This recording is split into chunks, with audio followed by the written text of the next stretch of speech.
Yes, today we are going to study about the new topic known as antimicrobial drugs, and in this we have studied a lot of stuffs in this, and we can see about antiviral drugs, antibacterial drugs, or the uh, helminthes drugs and antifungal drugs can be studied under these topics.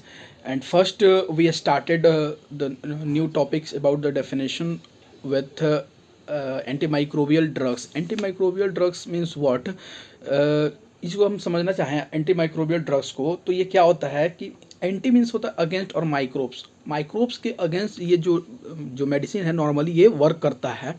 और ये क्या है कि natural और synthetic जो product है वो क्या नॉर्मली जो सप्रेस या कि उसके ग्रोथ को, जो पैथोजेंस है उसके ग्रोथ को ये क्या कर देगा, सप्रेस कर देगा, चाहे उसको क्या कर देगा, वो किल कर देगा।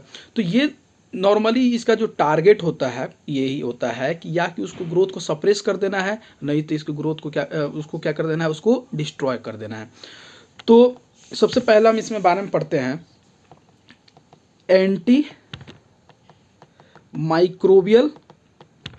Antimicrobial drugs.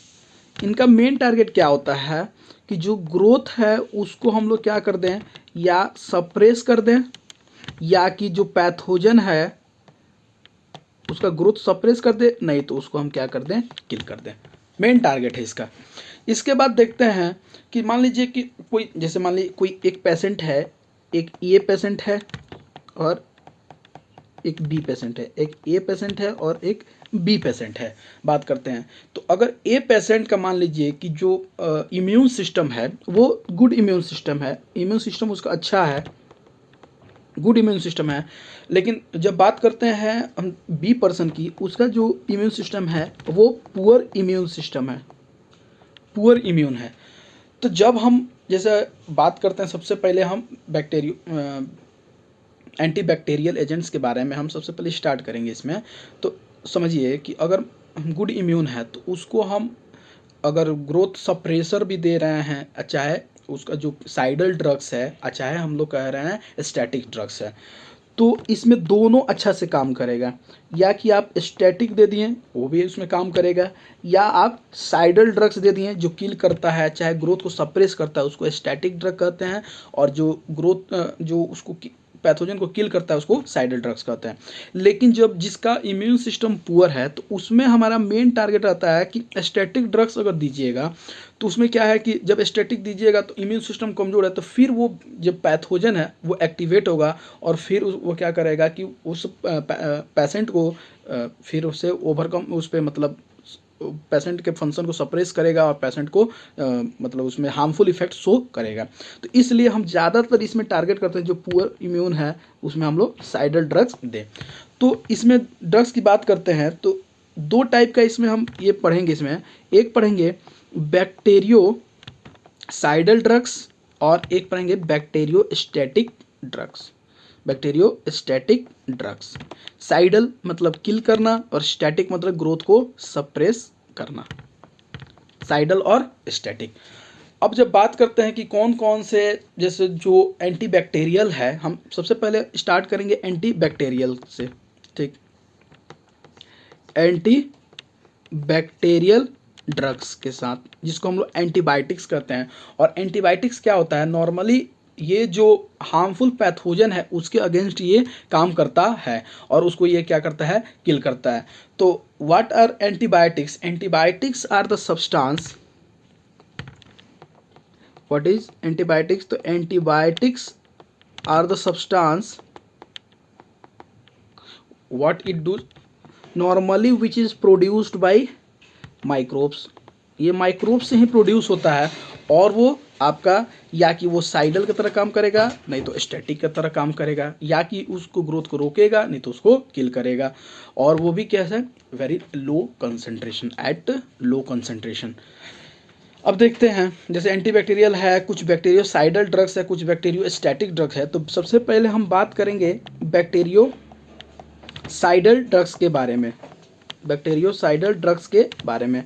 तो बैक्टीरियोसाइडल के जब बारे में बात करते हैं तो इसमें आपको चार ड्रग्स ग्रुप का नाम याद करना है, सबसे पहला हम याद करेंगे इसमें बीटा लैक्टम्स, सब के बारे में हम पढ़ेंगे, बीटा लैक्टम्स के बारे में। फिर इसके बाद से हम पढ़ेंगे वैंकोमाइसिन, वैंकोमाइसिन। फिर इसके बाद से फ्लोरोक्विनिलॉन्स, फ्लोरोक्विनिलॉन्स के बारे में हम पढ़ेंगे। फिर इसके बाद से ये होता है अमाइनो ग्लाइकोसाइड्स के बारे में पढ़ेंगे, ठीक है। तो ये सब हम लोग बैक्टीरियोसाइडल के बारे में पढ़ेंगे, और बाकी जो है ज़्यादातर हम बैक्टीरियोस्टैटिक्स के बारे में भी पढ़ेंगे। तो सबसे पहले हम देख लेते हैं एक, जैसे कि जो ऑर्गेनिज्म है, जो बैक्टीरिया है, वो नॉर्मली एक तो इम्यून सिस्टम के बेसिस पे ये कि कैसे वो रिस्पॉन्स कर रहा है, और उसमें भी ये साइडल है या कि वो आपका स्टैटिक है। दूसरा, हम ऑर्गेनिज्म के बेसिस पे भी हम लोग बात कर सकते हैं, जैसे मान लीजिए कि कोई ग्राम पॉजिटिव है, ग्राम निगेटिव बैक्टीरिया है, ठीक है। और कुछ जो इसमें जो हम लोग मेनली जो मेन हम लोग का फोकस रहेगा वो रहेगा कि मैकेनिज्म ऑफ एक्शन के ऊपर हम लोग बात करेंगे।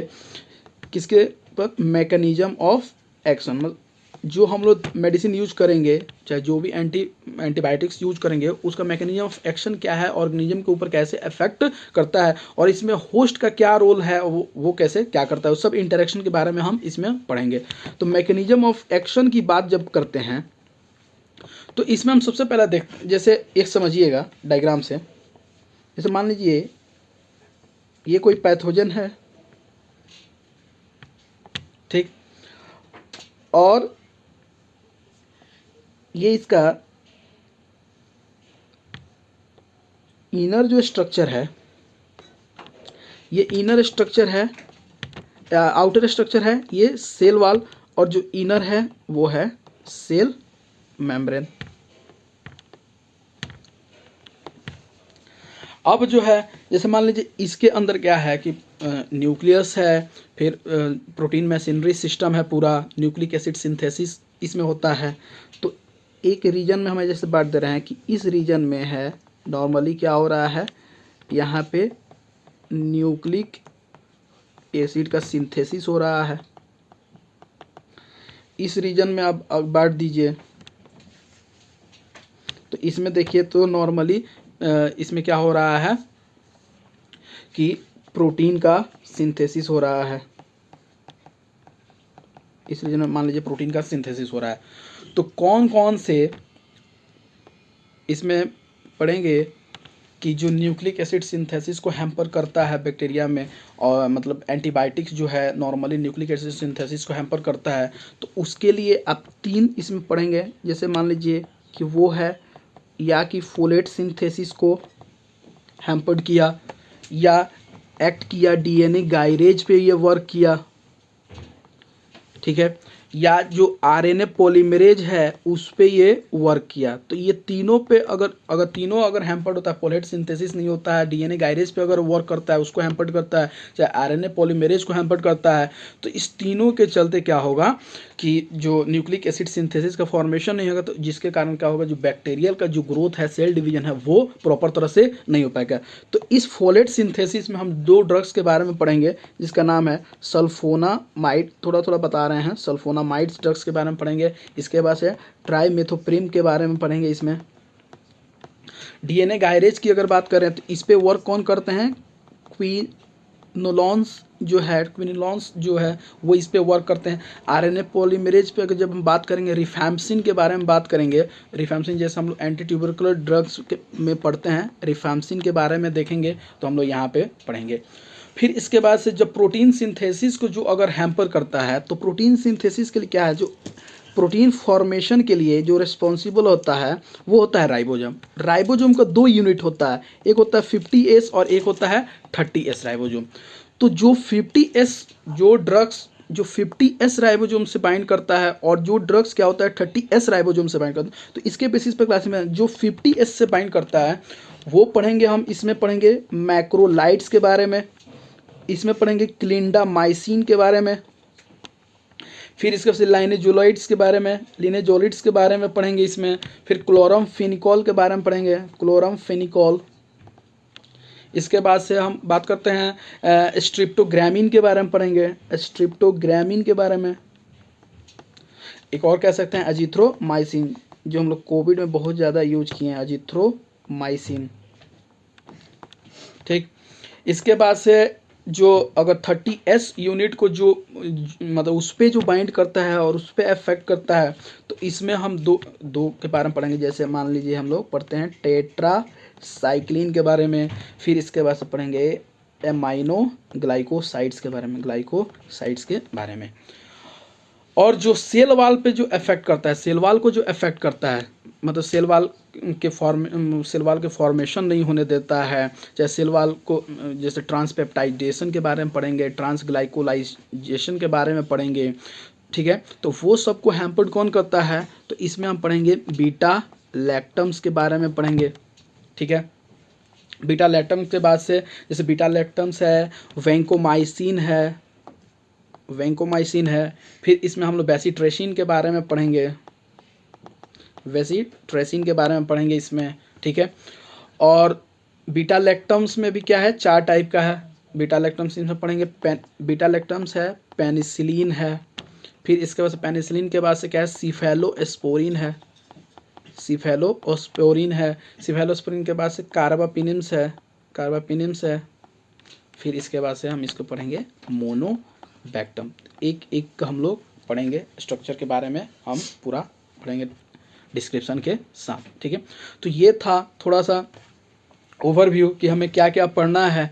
मैकेनिज्म ऑफ एक्शन के बेसिस पे कौन न्यूक्लिक एसिड सिंथेसिस को हैम्पर कर रहा है, कौन प्रोटीन सिंथेसिस को हैम्पर कर रहा है, कौन 50S राइबोसोम पे बाइंड कर रहा है, कौन 30S राइबोसोम पे बाइंड कर रहा है, कौन फोलेट सिंथेसिस को इनिवेट कर रहा है, DNA गायरेज को इनिवेट कर रहा है, RNA पॉलीमरेज को इनिवेट कर रहा है, सेल वाल को डैमेज कर रहा है। और सेल मेम्ब्रेन की अगर बात करते हैं तो सेल मेम्ब्रेन में जो होता है पॉलीमिक्सिन के बारे में हम पढ़ेंगे, पॉलीमिक्सिन के बारे में, जो कि यहाँ पे ये वर्क करता है। ठीक है, तो ये हमारा total overview and first video about this pharmacology antimicrobial. और कैसे अब आगे पढ़ेंगे, सबसे पहले हम स्टार्ट करेंगे बीटा लैक्टम्स के बारे में, और बीटा लैक्टम्स में भी हम सबसे पहले पढ़ेंगे पेनिसिलिन के बारे में। तो आप बने रहिए, नेक्स्ट क्लास में हम लोग पढ़ेंगे पेनिसिलिन के बारे में। ठीक है, थैंक यू।